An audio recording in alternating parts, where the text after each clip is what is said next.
하이! 네, 취업 준비생들의 영어 멘토 고엔. 네, 예비 승무원들의 멘토 테디쌤입니다. 승무원이라는 직업을 준비함에 있어서 1년을 예상하고 이 12개월을 어떻게 하면 효과적으로 보낼 수 있는지, 전략적으로 어떻게 보내야 할지 우리가 함께 그 계획을 짜왔습니다. 맞습니다.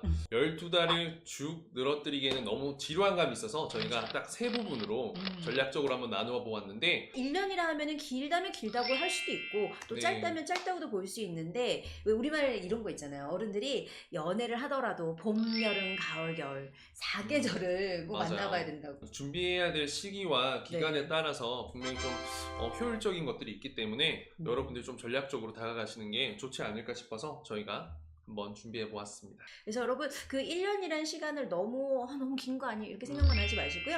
오늘 저희 이야기 잘 들어보시고 어떻게 해야 될지 한번 꼼꼼하게 플랜을 짜보셨으면 좋겠습니다. 네. 일단 1년이라는 시간 중에 시작 스타트 라인을 서보면은 네. 이 승무원이란 직업의 자격 요건을 생각해보지 않을 수가 없을 것 같아요. 맞습니다. 뭐 신체적인 요건이랑 맞아요. 또는 어떤 스펙.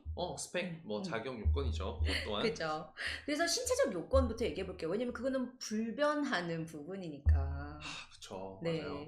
일단 승무원 하면 제일 먼저 마음에 걸리는 게 키.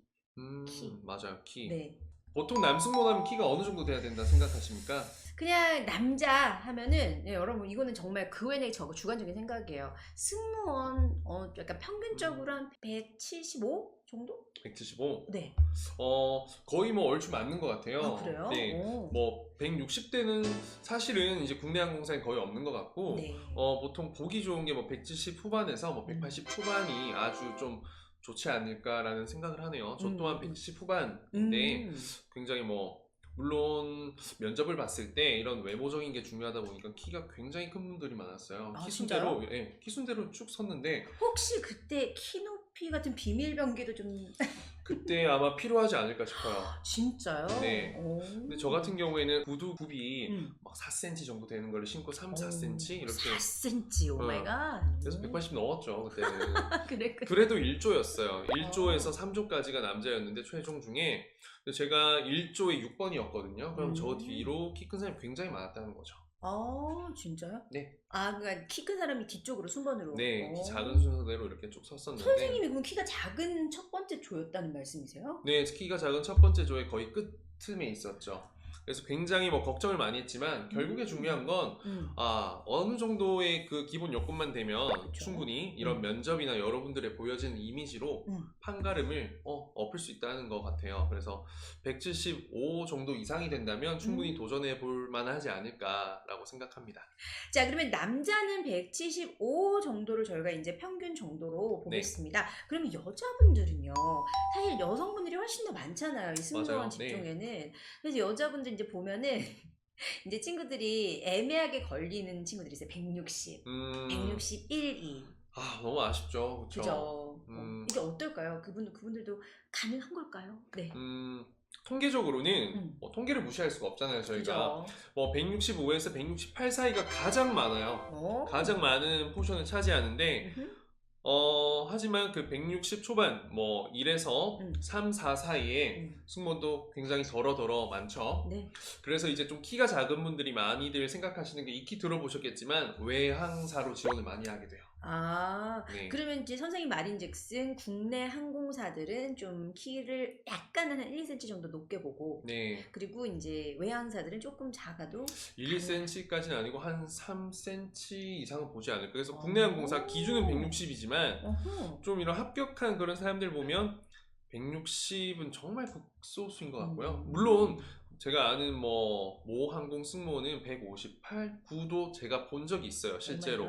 네, 본 적이 있지만 평균을 보자면 163은 좀 많이들 넘는 것 같아요, 여러분.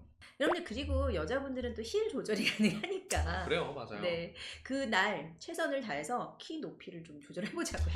중요한 건 비율이에요, 비율. 그렇죠. 이렇게 면접관들이 남자가 참 많죠. 남자가 여자가 힐을 뭐 몇 센치를 신었다, 키가 어느 정도 되겠다. 이건 참 보기가 알아차리가 쉽지 않아요. 남자 둔하거든요. 대신에 보는 것은 딱 하나 뭐 비율, 키, 얼굴이 되게 주먹만 하시다. 또는 뭐 굉장히 팔 다리가 길쭉길쭉 하시면 키는 뭐 165지만 168 이렇게 크게 본단 말이에요. 그 비율이 중요한가요? 그냥 그 키를 이렇게 대비해서 어. 가늠하기에는 그런 부분을 참고할 수 있다. 이 정도? 저는 그런 얘기도 들었어요. 키가 조금 있어야 된다는 이유가 arm reach. 맞아요. 그죠? 이 arm reach가 돼야 된다고 그러더라고요. 뭐 암리치 같은 경우에는 음. 키가 160 이상이면 일반적으로는 좀 닿는 경우가 대부분이에요. 음흠. 근데 이제 그거 하는 이유가 비행기 안에 이제 저희 선반 있죠? 오버헤드 빔이라고 하는 거기를 overhead bin. 네, 자유롭게 열고 닫으려면 암리치가 좀 돼야 되지 않나. 160세 초반이지만 저는 위에 오버헤드 빈에 제 짐 충분히 이렇게 올립니다, 아. 여러분. 그러면 신체적으로 합격이네요. 그러니까 너무 160 되면은 음. 어느 정도 가능하지만 조금 본인의 어떤 노력 여하에 따라서 여자니까 힐 가지고 맞아요. 좀 커버를 할 수 있을 것 같아요. 그리고 신체적으로 당연히 건강해야겠죠. 네, 건강해야 돼요. 뭔가 질병을 참 음. 요즘 많이 가지고 있죠. 저 또한 음. 막 그때 혈압이 자꾸 높게 나와가지고 혈압이요? 네. 오. 떨려서 그랬던 것 같아요. 긴장해서 막 음. 재검을 받고 재검 받았던 기억이 있는데 음. 뭐 작은 부분이야 미리 이제 알고 예방하면 되는데 뭐 음. 큰 수술 이력 뭐 예를 들어서 근무를 하는데 아주 치명적인 것들 있죠. 예를 들어서 허리 디스크 뭐 수술을 한 적이 있다. 그런 경우에는 조금만 잘못해도 그죠. 네, 그래서 그러한 것들은 좀 미리미리 건강 관리를 하시고 운동도 많이 해두시는 체력이 정말 중요해요. 아름다운 미소랑 뭐 서비스 마인드 너무 중요하지만 체력이 없다면 그거는 절대로 이루어질 수 없습니다. 이게 아무래도 몸이 피곤하고 힘들면은 이 웃음이라는 게 자연스럽게 나올 수가 없으니까 맞아요. 미리미리 체력 관리합시다, 여러분. 네. 자, 그러면 자격 요건을 갖춘 많은 분들이 이제 두 번째 좀 생각을 해야 되는 게 네. 여러 가지 스펙 중에서도 일단 학점. 학점. 네. 학점 뭐 가이드라인을 좀 드릴까요? 네. 가이드라인 여러분 좀 열심히 하셔야 될 것 같아요. 이 대학을 다니면서 4년 동안 학점이 2점 초반이다. 이거는 여러분들의 그런 참 성실성과 바로 연결되기 때문에 조금은 신경을 써야 되지 않을까. 저는 3.0 이상을 넘기시기를요 추천해 드리고요. 3점대라는 건 보통 이제 4.5를 기준으로 저희가 말을 하는 거잖아요. 그렇죠? 맞아요. 네, 네. 대부분이. 그러면은 이제 100점 만점으로 했을 때 한 80점 정도는 받아야 된다. 그래요. 그죠? 맞아요. 그래서 그 정도로 열심히 좀 해주셔야지 이 성실한 학생으로서 어떤 신분의 어떤 본분을 다했다라는 느낌을 줄 수가 있겠죠. 너무 뭐 4.5점 만점에 4.5점도 이상해요. 맞아. 너무, 네. 공부만 하는. 승무원이라는 직업이 참 인간적인 직업, 인간적인 사람을 뽑는 거기 때문에 너무 완벽할 필요는 없을 것 같아요. 네. 그래서 또 이제 학점만을 또 우리가 생각을 하는 게 아니다 보니까 맞아요. 또 다른 걸 생각을 해야 되는 게 어학 스펙이라는 게 또 있더라고요. 굉장히 중요하죠. 별표 3개. 별표 3개. 네. 어학 스펙 중에는 이제 가장 대표적으로 토익 시험. 맞아요. 그죠? 네. 그리고 이제 요즘에는 또 스피킹을 또 중요시하다 보니까 국내 굴지 두 기업이 대한항공이랑 아시아나 같은 경우에는 입사를 한 후에도 토익 스피킹이라는 그 시험의 점수를 상당히 중요하게 여기더라고요. 맞아요. 그런 게 참 그 인사평가에도 들어가고요. 결국에는 뭐 방송 뭐 자격을 딸 때 또는 뭐 내가 진급을 할 때 인사평가가 당연히 들어가는 거. 그래서 되게 뗄래야 뗄 수 없는 관계이지 않을까. 네. 아무래도 좀 직장 다니는 분들 뭐 승무원뿐만 아니라 다른 직장도 아마 비슷할 텐데 많으세요. 많지 않아요? 저희가 지금 오프라인 학원 수업 같은 경우에는 오전에 학생들이 일반적으로 오는 수업보다 연말이 되어 가니까 저녁반이라든지 주말반의 수요가 엄청 많더라고요. 이 진급 한 번으로 이게 연봉이 1년에 막 1,000만원씩 넘게 차이가 오마이갓? 나니까. 진짜요? 네. 오. 물론 직급마다 다르지만 네. 첫 진급일 때 굉장히 좀 돈이 팍 올라가고 또 과장으로 올라갈 때 또 많이 올라가고 그렇다 하더라고요. 그러면 이제 여기서 사실 궁금한 건 이거잖아요. 토익 점수 몇 점? 토스 몇 점 우리가 가지고 있어야 될까요? 토익 점수요? 남자들의 경우에는요. 이게 또 남녀로 나뉘나요? 좀 그런 것 같아요. 오. 실제로 참 이게 남자들을 작게 뽑다 보니 맞아요. 어쩔 수 없이 경쟁률이 치열해져요. 선생님 얘기를 하셨는데 외항사의 경우는 이제 7대3이 여자 남자 비율인가요? 7대3? 여남? 외항사 같은 경우에는 참 5대5까지도 가고요. 여자가 6, 남자가 4, 뭐 이 정도. 비슷비슷하네요. 7대3. 네, 정말 그렇죠. 꽤 많아요. 그런데 이제 또 국내 항공사에서는 사실 스튜어드를 많이 본 기업은 없는 것 같아요. 그렇죠. 몇몇 항공사를 뭐 타보더라도 2명, 3명 이상 본 항공사 거의 없을 거예요. 3명까지는 저도 본 적이 없는 것 같아요. 그럼 우리 국내 항공사들은 비율적으로 따지면 비율이 뭐 몇 대 몇 정도 될까요? 여자 대 남자. 특정 항공사는 굉장히 작기도 한데요. 전체로 따지자면 한 뭐 8대2? 8대2? 네, 하지만 뭐 몇 항공사의 경우에는 9대1, 정말 뭐 9.3 대 0.7까지 가기도 하는 것 같아요. 그러면 이렇게 되게 힘든 스튜어드 남자분들, 스튜어드 승무원 남자분들은 아무래도 좀 약간 치열하겠어요. 네, 그래서 아무래도 800 초반 이상은 넘겼으면 좋겠습니다. 네. 네. 800점 이상 넘겼으면 좋겠고 네. 여성분의 경우에는 참 다양해요. 800, 900점대도 많고 뭐 음흠. 700, 600점대도 많아요. 심지어 그래요? 네, 500점대도 있고 합격자. 하지만 이제 비율 통계적으로 평균점. 봤을 때 700점대가 제일 많다. 음. 700점대에서 800점 초반까지가 제일 많아요. 그래서 네. 여성분들 같은 경우에는 뭐 700 초중반 이상은 최소로 좀 따놓으시길 좀 네. 적극 추천을 드립니다. 아무래도. 근데 참 여러분들이 누구 내 친구는 500점대도 됐다, 600점대도 됐다 하지만 선생님께서 항상 하는 말씀이 있어요. 그 친구는 다른 킬링 포인트가 있었을 거야. 이 네. 어학으로 된 게 아닐 거야 라고 말씀을 하시거든요.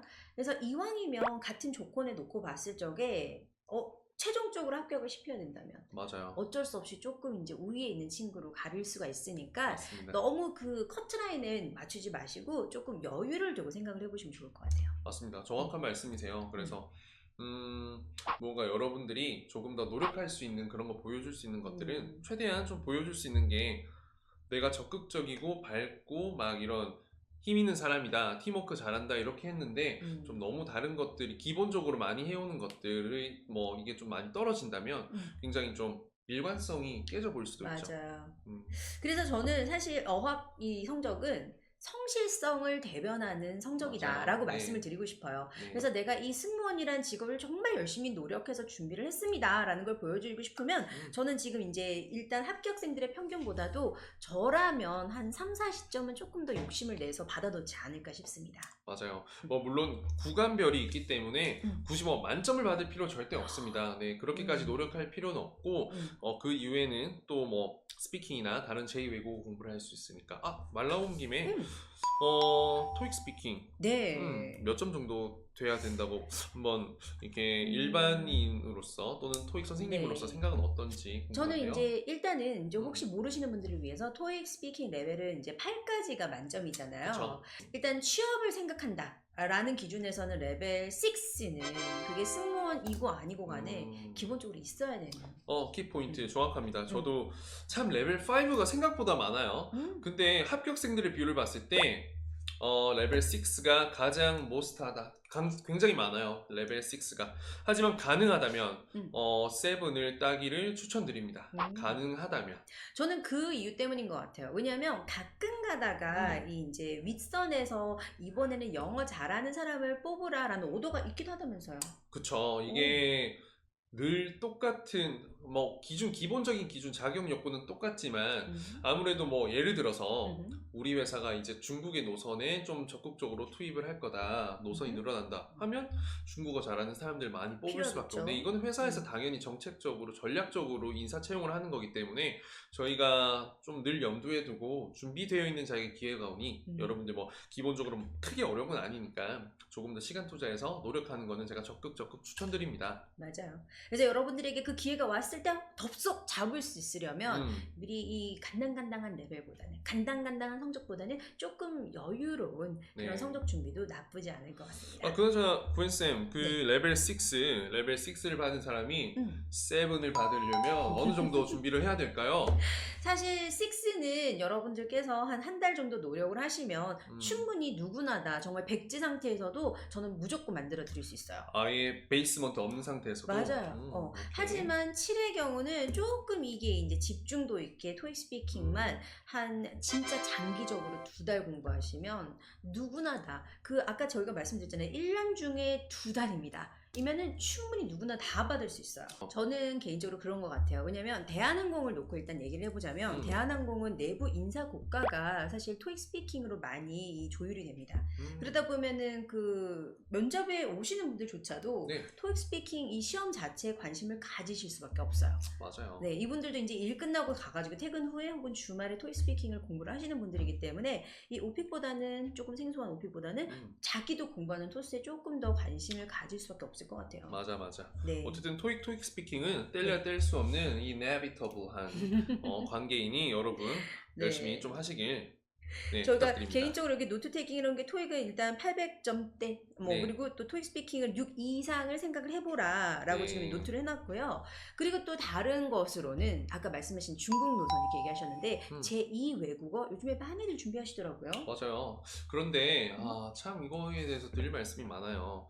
단순히 뭐 내가 성실하고 적극성을 보여주기 위해서 참 HSK를 토익 점수가 한 600점이야. 그런데 참 그 600 중후반 따놓고 이제 제2외국어를 준비한 친구들이 많아요. 그래서 HSK 3급부터 따겠다고 준비를 해서 이게 서류에 적는데 참 HSK 3급이 저희가 익숙치 않기 때문에 그렇지 이거를 다른 영어랑 한번 비교를 해봐서 토익이랑 비교해보자면 사실 제가 뭐 중국어 전문가가 아니니 정확하게 말씀드리지 못하지만 저도 HSK 성적이 있는 사람으로서 한 토익 점수 한 400점대라고 저는 생각을 해요. 네. 진짜요? 네.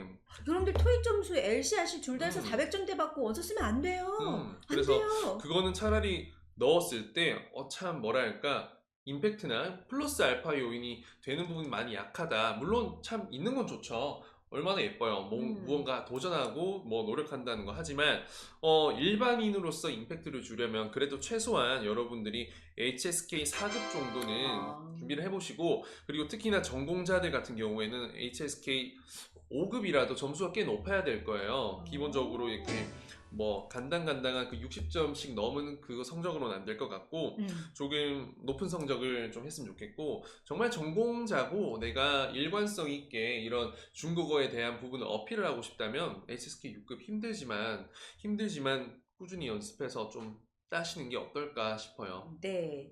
이게 제2외국어 하나 갖다 붙여놓는다고 그냥 덜컥 합격을 시켜주는 것은 아니라고 봅니다. 네. 실제로 이 어학을 할 수 있는 사람을 사실 회사 차원에서는 원하기 때문에 그거를 내가 할 수 있다라는 걸 자격증으로 증명을 해내는 수밖에 없는 것 같아요. 그래요. 특히나 또 영어 영문학과 같은 친구의 경우에는 토익 스피킹 점수 일반 제가 말씀드린 점수보다는 훨씬 뭔가 본인을 어필할 수 있는 게 이상으로. 있어야 될 것 같아요. 맞아요.